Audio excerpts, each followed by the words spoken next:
Hi everybody, my name is Bryce Dempsey, better known as Brickbuilt Replicas, and this is my life-size LEGO tank rifle. It developed originally in World War I and it was only used at the end of the war, and this thing was a German rifle that was designed to penetrate through the British tanks. Fires a 13mm round, and it's definitely a big rifle measuring about 5.5 feet long. Okay, yeah, it turned out really awesome. You want to talk about some of the techniques and kind of where you started with building it and how it came together? Yeah, normally I would start with my guns from the barrel and work my way down, but since the barrel itself is like 2 feet long, I didn't really want to start there because of the weight of it. So I started near the stock area, worked my way around, and I started getting scared actually working on this thing because of how big it is. So I took different parts of it like the bipod and bolt and then eventually combined them all together at the end. So it was kind of like a sectioned build, and eventually it all came together pretty nice. Yeah, really good. And it looks like do you have like I see military firearms book back there and everything. Is that kind of what you use for inspiration, or what'd you use to? Inspiration, since this is a gun that most people would probably know now from Battlefield 1 rather than history itself. Okay. I took screenshots from Battlefield 1 of the gun, and then like actual pictures of people holding it, the original rifle itself, and kind of mixed the two into one. Mm-hmm.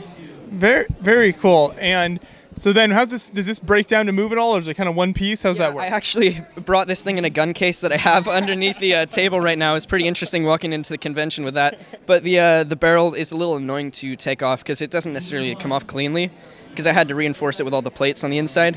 So of course it's a little bit of a beast to take down, but other than that it's nice to transport and it's pretty stable.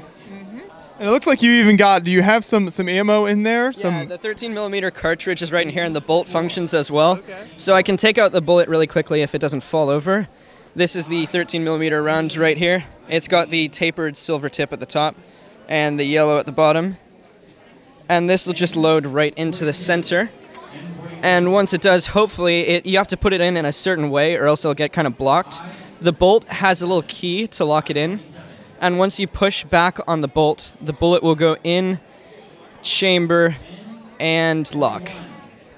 And then that'll be connected eventually to the trigger under here, and possibly it may fire in the future. Okay. Yeah.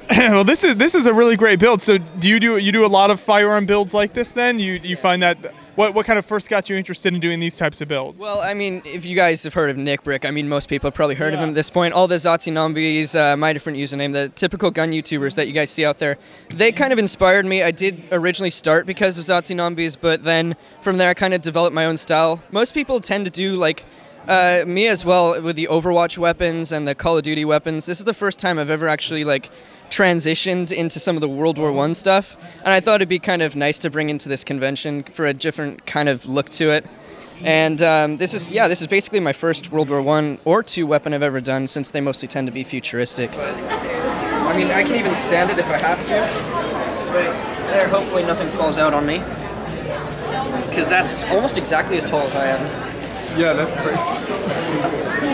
Yeah, this was all of the brown pieces that I have in total.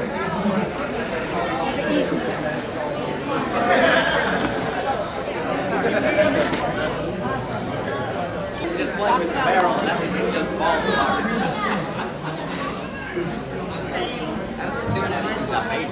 Yeah, I hear a little bit of creaking, that's weird. That build.